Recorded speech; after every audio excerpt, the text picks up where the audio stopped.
नमस्कार, इस वक्त आप देख रहे हैं नेशन 24 न्यूज में प्रिया वर्मा। झारखंड में चुनावी चहल पहल तो बढ़ रही है, लेकिन अभी तक सिर्फ एक तरफा है। भाजपा और उसकी सहयोगी आजसू पार्टी भी सबसे अधिक सक्रिय दिख रही है।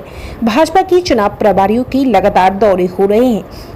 कभी केंद्रीय कृषि मंत्री शिवराज चौहान आ रहे हैं तो कभी असम के सीएम हेमंत बिस्वा शर्मा पहुंच रहे हैं। भाजपा झारखंड में लोकसभा की 3 सीटें भले हार गई है, पर उसे 52 विधानसभाओं में बढ़त मिली है। यह उसके लिए सुकून की बात है। अभिनंदन सभाओं में माध्यम के भाजपा के नेता मतदाताओं के प्रति आभार जता रहे हैं। भाजपा नेता की इसके लिए जिलों का भी दौरा कर रहे हैं।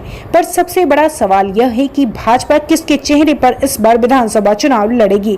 पहले भाजपा ने बाबूलाल मरांडी का नाम आगे किया था, अब अर्जुन मुंडा की भी एंट्री हो गई है।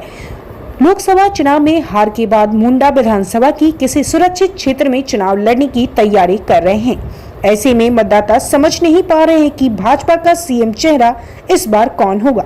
नरेंद्र मोदी का चेहरा अब फीका पड़ गया है, इसलिए पिछली बार की तरह उनके चेहरे पर भी भाजपा विधानसभा का चुनाव नहीं लड़ना चाहती है। लेकिन चेहरा जाने बगैर मतदाता कैसे भरोसा करेंगे उनका सीएम कौन होगा। वहीं दूसरी तरफ ईडी गठबंधन की बात करें तो झारखंड मुक्ति मोर्चा के नेता हेमंत सोरेन ने 2019 में झारखंड की कमान संभाली थी। उन्हें कांग्रेस और आरजेडी का समर्थन प्राप्त था। इस गठबंधन में कोई बदलाव नहीं हुआ है।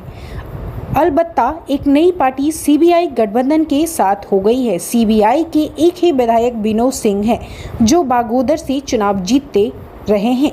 इस बार उन्होंने इंडिया ब्लॉक के उम्मीदवार के रूप में कोडरमा से लोकसभा चुनाव लड़ा था, पर कामयाबी नहीं मिल पाई। मसलन इंडिया ब्लॉक की सीएम फेस हेमंत सोरेन ही रहेंगे। इसमें ना किसी को आपत्ति है और ना कोई दूसरा दावेदार ही इंडिया ब्लॉक में है। ऐसा प्रतीत हो रहा है कि लोकसभा रिजल्ट को देखते हुए भाजपा ने इस बार तो रणनीति बनाई है। उसमें बड़े आदिवासी चेहरों का विधानसभा चुनाव में उतरने की तैयारी में है।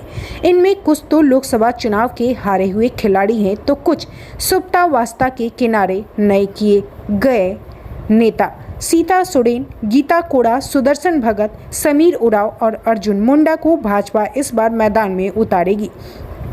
भाजपा की चिंता यह है कि लोकसभा के लिए अनुसूचित जाति के लिए आरक्षित 5 सीटों पर उसे इस बार का हार सामना करना पड़ा है।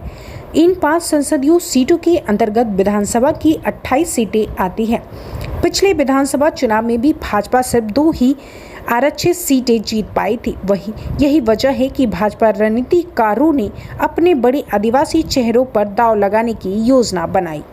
झारखंड में भाजपा के लिए संतोष और उत्साह की बात यह है कि 14 लोकसभा सीटों के तहत आने वाले 81 विधानसभा क्षेत्रों में उसे इस खराब हालत में भी 52 पर बढ़त मिली है। इसलिए उसे उम्मीद है कि मंजिल फतह की जा सकती है। इसलिए भाजपा को अपने सीएम फेस का खुलासा करना ही होगा। इसी तरह की तमाम खबर के लिए जुड़े रहें नेशन 24 न्यूज़ पर। नमस्कार।